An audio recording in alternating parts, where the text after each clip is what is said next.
Alright, so we're going to have a quick tutorial on how to operate this lift. This is a Jungheinrich ETV Q20. As with operating any industrial equipment, the very first thing that you have to do is do your daily inspection, check all of your functions, your seat belt, horn, lights, e-stop. Basically, you want to check every function on the truck, make sure they're working properly. Check your data plate, chains. You want to check for hoses that might be leaking, any sort of leaks, anything out of the ordinary. You want to go over that first before you begin to operate the equipment. So this is just a little bit different than some reach trucks or some lifts that you might be used to. So just to kind of give you an idea, we're going to call this the drive tire, and if we drive in this direction, we're going to call this the drive direction. And if you drive in the other direction, that's going to be the load direction. If you step out here to the side, you'll see that you have a load tire up here. You also have another one over there. And depending on which steering mode you might be in, those can also steer. We have our actual steering tiller, which takes your input. Of course, your seat belt, you have your adjustments on your seat. You have an operator presence pedal, and probably should be noted that this pedal must be depressed for your hydraulics to work or for your traction to work, either one. This pedal must be depressed in order for those to work, and it does check that at startup. So be careful if you're sitting on the lift and you have your foot on this pedal, when you go to start it up, this light's going to be blinking, telling you that you were on this at startup. It wants to see that switch move. Basically check it at startup to make sure that switch is not stuck. As with mini lifts, this is going to be your brake pedal, and this will be your traction pedal. And you just heard that beeping come on is because I pressed that without the other stuff for it to actually be ready to drive. The other thing to be noted is, make sure that you are trained and authorized to drive this equipment before you attempt to do so. And there is operating instructions up here, and you can probably also find these online if you need to. But it basically goes over everything about this lift in much more detail. Your steering here, we kind of went over this. So there is also a lever you can hit here. You can actually bring that closer to you or further away, depending on your size and just what is more comfortable for you. So then your seat does adjust forwards, backwards. There's also a weight adjustment on this seat. And you also have your ever important seat belt.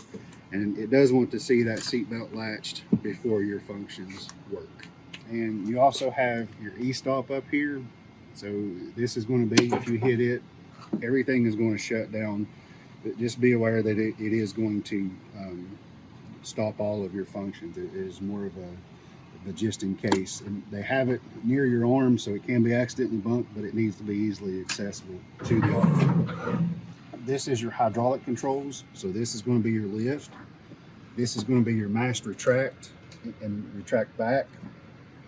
This is going to be your tilt function.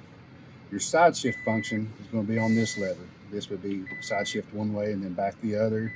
Your horn is going to be here. And this here is going to be your forward and reverse. And it's like a rocker switch. You only push it and it returns back to the neutral position. But if you watch it on the screen, it does change as you hit it. So kind of moving on to your screen, you do have your on and off key switch here. And like I said, if you'll notice your screen, this is telling you which direction you are getting ready to travel in. If you'll notice the arrow, it also changes with your steering. So it kind of gives you an idea. Not only is it direction, but it's also the degrees of your steering. So the parking brake light is lit up because our parking brake is presently on. If we were ready to travel, we could hit this and that would release the parking brake when we attempt to travel. So you also have your turtle button over here, so you can hit it, and that would put you in slow travel mode. Say you were in a really tight area, you needed to go extremely slow, you could hit this and that would keep you from going full speed. So you also have a battery light on. This is going to be when we extend the battery out in order for service, but I do want to show you that because this is something different from other lifts, but we'll get to that here in a minute. So this 6H here, this is how many hours is on the truck. This P3 is which performance level that is selected right now. So P3, this is your traction. It's all the way up, so that's going to be at top speed travel. And then the fork is going to be your hydraulic. So if we wanted to switch that, as long as we could hit the P up and down, and that would change our performance levels. And this is going to be the current time. This R16 at the top is saying that there is 16 hours. It's roughly estimating that there's 16 hours of runtime left on this lift. And this battery, how it is lit up right here, this is basically your battery state of charge, or your BDI. We also have the steering indicator here. It's either 180 or 360. So if we have it on 180, it's only going to allow our steering to move 180 degrees. If we switch it to 360, but let it go completely around. And we're going to get into the steering a little more here in a moment. This is going to be your normal steering. Over here where it says normal travel, when that mode is selected, only your drive tire back here will actually do your steering. The next switch over here would be transverse travel, but when we go to this modified travel, all three wheels will steer together, and that will get you in the tightest of areas, and it will actually allow you a little bit more maneuverability. And the next mode of travel is called parallel travel, and it is basically all-wheel steering. It is, if you think of it sort of as a crab, it will kind of travel much like that. And finally, the last one is in circular. So really that circular would be really handy. Say we were facing forward and we needed to turn completely around, and it will basically turn inside of itself. And we will, I'll show you here in a minute, we will demonstrate each one of these steering modes independently. So as we said before, I have to have my foot on this pedal, my seat belt is latched. So my raise is in this one. My mask goes in and out with this lever. And normally your hand would be resting on this. I'm just doing this to show you. But it's also worth noting, it says in the book that you need to have your mask retracted in order to travel. So you also have your tilt. I think we kind of went over that. And then your side shift is actually in this lever.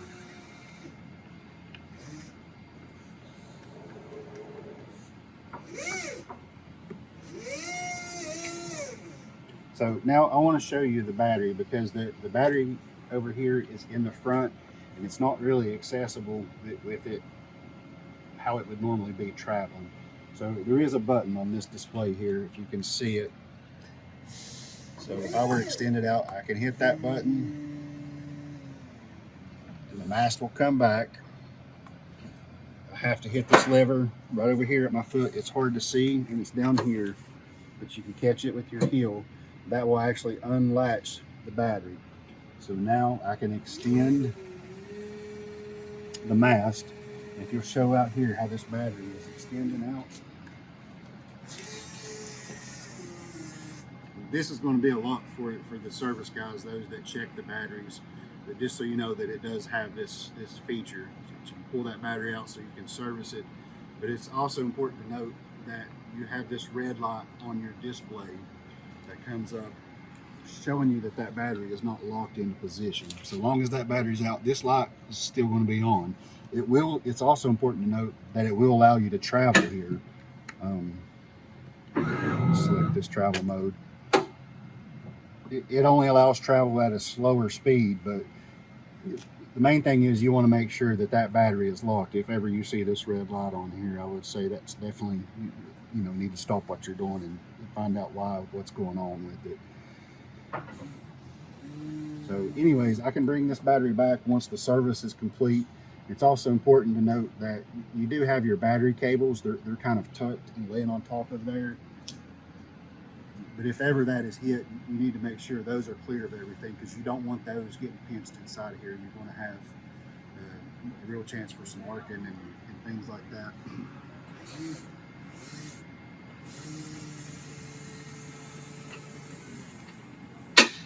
So now that I got my battery all the way, you heard the little click. So now my battery light is off. So that's saying that my battery is once again locked into position, and you can see I extended the mast back out and the battery stayed where it's supposed to. So now I'll demonstrate the different steering modes, and for that I'm going to bring my mast back in, and I'm going to come this direction first. I've only got it on 180 steering right now, so that's cut all the way deep.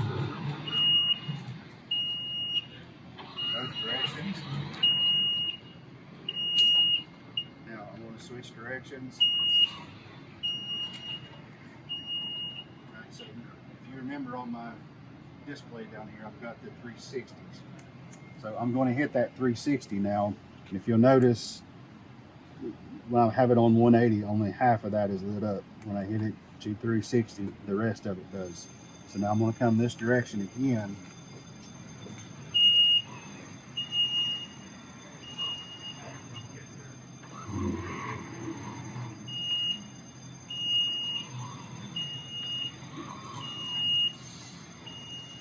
You'll notice it actually kind of starts to go forward after you cut it so deep. It's not what I was cutting necessarily. I was trying to switch directions. All the way around.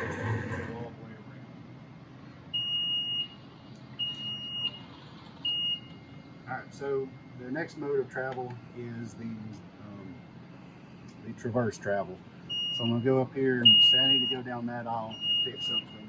And it's also important to note is whenever you switch from, say, normal to any of the other functions, if my steering was here, it will actually move it to a certain point. This one will take it going straight that way, regardless of where it was when you started. So it kind of gives you the same starting point, so you don't have to remember exactly where you were. So this will actually travel.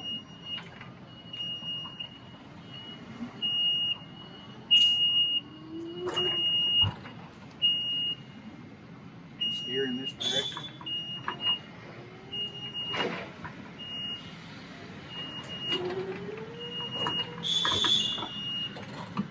Like I said, you do have your brake pedal, and you can also plug the truck.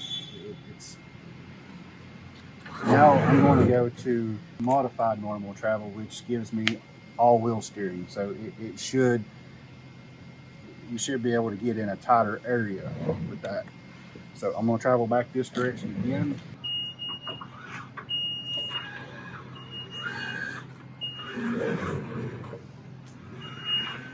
Just a real small turn.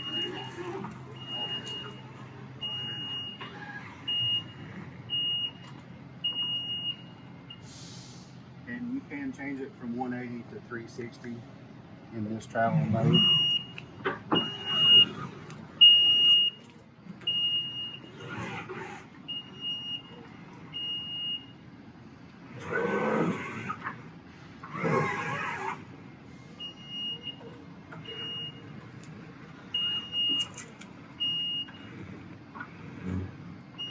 Okay, so our next steering mode is going to be, they call it parallel travel. So I'm going to switch over to parallel travel, and this is what we were talking about earlier, where it sort of steers much like a crab would go. So we're going to do that now. You'll notice it's still steering, but it's going much on the back.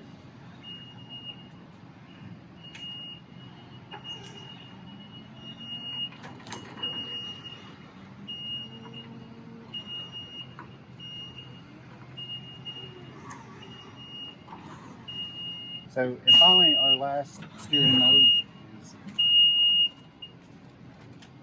In the book, they call it circular travel, and it's basically just that. Say we were pointing this direction, and we needed to turn around and start going this direction, so we could hit the circular, and it really doesn't require input.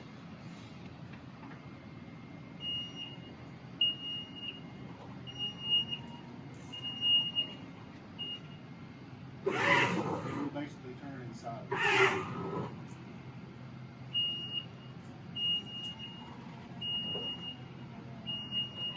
You can turn the steering tiller in this steering mode, but it basically only steers within itself right there. And you can look on the screen here, it shows you a little different too.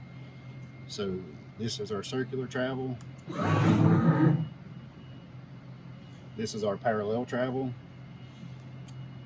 And then this is going to be our modified normal travel. And this is the one where we're going to have our rear wheel and both of our front wheels all steering, and it's going to get you in a little tighter area. And this is going to be your transverse travel, and then back to your normal.